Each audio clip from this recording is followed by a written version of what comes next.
आपण पाहत आहात शिवभीमक्रांती महाराष्ट्र न्यूज चॅनल। पूर्णा नगर परिषदेच्या गलथान कारभारामुळे गवळी गल्लीतील नागरिकांचं आरोग्य धोक्यात।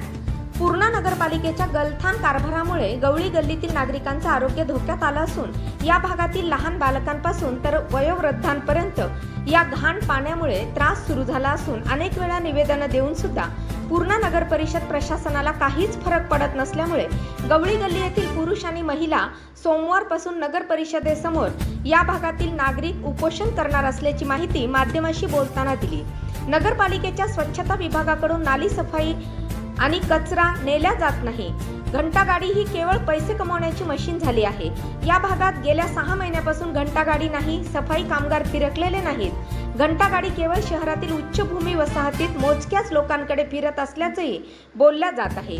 या घंटागाडी आणि कचरा व्यवस्थापनाची सखोल चौकशी करून यांच्यावर फौजदारी स्वरूपाचे गुन्हे दाखल झाले पाहिजेत। लाखो करोडो रुपयांचे बोगस कामे करणाऱ्या कंत्राटदारावर गुन्हे दाखल करून त्यांना नागरिकांच्या आरोग्याची खेळणाऱ्या नगर परिषद प्रशासनाची चौकशी झाली पाहिजे।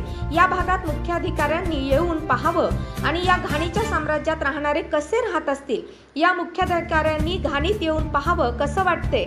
या भागातील लोकप्रतिनिधी सुद्धा इकडे फिरकत नाहीत। केवळ निवडणूक आली की मोठमोठे आश्वासनं आमिष घेऊन जातात।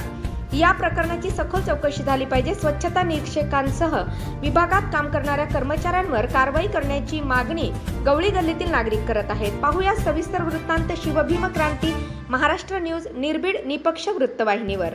एक सांगा, ह्या तुमच्या भागामध्ये हे जे घाण पाणी झालेलं आहे कशामुळे झालेलं आहे? वोट देने का ना आ रहा ना, कैसा देना? हमने नाली काटने वाले कभी नहीं आते, कभी घंटा गाड़ी नहीं आती कचरे की, जहाँ ना इतनी दूर लेके।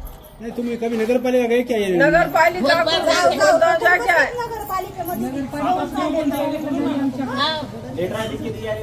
सब बच्चों को भी भेजे, बच्चे भी गए, हम भी गए। हम सब हम हमारी नाले काटते, जिसकी नाली हो काटते। नाली वाला तो कभी नहीं आता काटने को। अभी यहाँ जो अभी इसके गंदगी की वजह से जो बीमारियां है उसके लिए जिम्मेदार कौन रहेगा? नगरपालिका जिम्मेदार है। हाँ, बीमारी चालू बताएंगे। एक सांगा, हे जे वातावरण जे बिघडलेलं आहे तुम्ही याबाबत कधी कुणा 8 वेळेस निवेदन दिलेलं आहे, तहसीलदारला नगरपालिकाला दिलेलं आहे, इंजिनियर साहेबाला भेटलो जाऊन। आज इंजिनियर साहेबांना पाहून गेले, काय फक्त पाहून गेले, रोज पाहून चालले, पण कोणी काय करीना। त्यांना म्हणायचं नाही याच्यात थांबा थोडं, चिखलामध्ये चिखलात थांबायला पाहिजे होतं त्याला। कसं वाटतं? किती पडत साहेब, किती पडत तुम्हाला कसं वाटत? आम्हाला तर पहा ना, तुम्हाला पाहिलं तर असं वाटतं आम्ही कसं करता सर? तुम्ही त्यांना म्हणायला पाहिजे आम्हाला जेवढा त्रास व्हायला तुम्ही इथे येऊन बस थांबा की जराच मला। पहिलेच नुसतं फक्त पाहुणे आहे। तुम्ही काय करणार यापुढे? आता काय नियोजन दिलेलं आहे, चार काल एसडीएम साहेबाला भेटलं, आता सोमवारपासून तहसील समोर उपोषणाला बसणार आहे। पुऱ्या गल्लीवाल्यांना राय केलेली आहे, सगळा विचार केला। आता उद्यापासून आम्हाला उपोषण तयारी करायची। बोला, हे जे परिस्थिती बिघडली त्याला कोण जबाबदार आहे?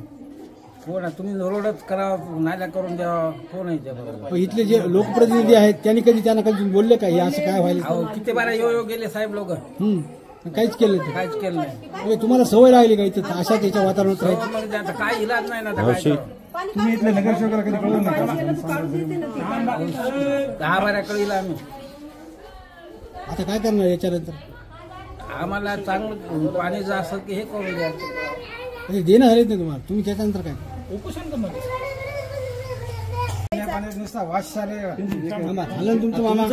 कुणकडे जाता येईना, कसं झालंय बघा, वागता यायले काही तर येऊन जरा नगरपालिकेवाले यायले तर चालले तर काहीच करीनत, रोड करीनत, नाल्या करीनत, काहीच करीनत। आम्ही किती वेळा गेलो तर? तुम्ही नगरसेवकाला या भागातल्या सांगितलं कधी? 100 वेळा गेलोत नगरसेवकापाशी बी। मग काय म्हणतो? हो म्हणतात यायले चाललेत, बघू काहीच करीनत। उगा पुढे नाल्या कोणले तर नव्हतं मागायला आल्यावर काहीतरी काय ना आता निर्णय द्यायला, त्याला निवडून यायचं असलं तर देतात काहीतरी आम्हाला करून। हो म्हणतात आम्हाला हे परिस्थिती आमच्या गल्लीत झालेली आहे। नगरसेवक, नगराध्यक्ष यांना निवेदन दिलेले बी आहे, नगरपालिकाला दिलेलं आहे, तहसीलला बी निवेदन दिलेलं आहे, 7-8 बारे झालेलं आहे आमचं। यांना निवेदन देऊन बी हे काम अद्याप झालेले नाही. हे काम पूर्ण व्हावं अशी आमची नगरपालिकाने विनंती आहे. पण आता ही परिस्थिती 5 महिन्या 6 महिन्यात अशी आहे. हजार एवढे लोक पडलेले आहे, एवढे लेकर पडलेले आहे. याचा जिम्मेदार फक्त नगरपालिकाच आहे. नगरपालिकाची घंटा गाडी येत नाही, नगरपालिकाचे नाली काढणारे लोक येत नाही. 6 महिन्याला 7 महिन्याला येतात. हे असं कसं नगरपालिकाचं गलतान कारभार आहे. उपोषणला आता आम्ही सोमवारपासून बसणार आहे. सगळ्या बाहेर लेकराला घेऊन या नगरपालिकाने या 2 दिवसामध्ये काम केलं तर बरं, नाही तर आम्ही उपोषणला सोमवारपासून बसणार नगरपालिकेच्या समोर. या 5 महिन्यापासून आम्ही परेशान भरपूर आहे. आजार एवढे पडलेले आहे, याला काही अर्थ नाही राहिला. आता एवढे लोक लेकरं पडलेले, म्हातारे पडलेले आमच्या घरामधली सगळेजण परेशान आहे. पण आता या कामाला काही आता काय कारवाई झालेली नाही. पण आता आम्हाला कारवाई व्हायला पाहिजे. नाही झाली तर आम्ही उपोषणला सोमवारपासून बसणार आहे नगरपालिका समोर. याची दखल नगरपालिकेने घ्यावी.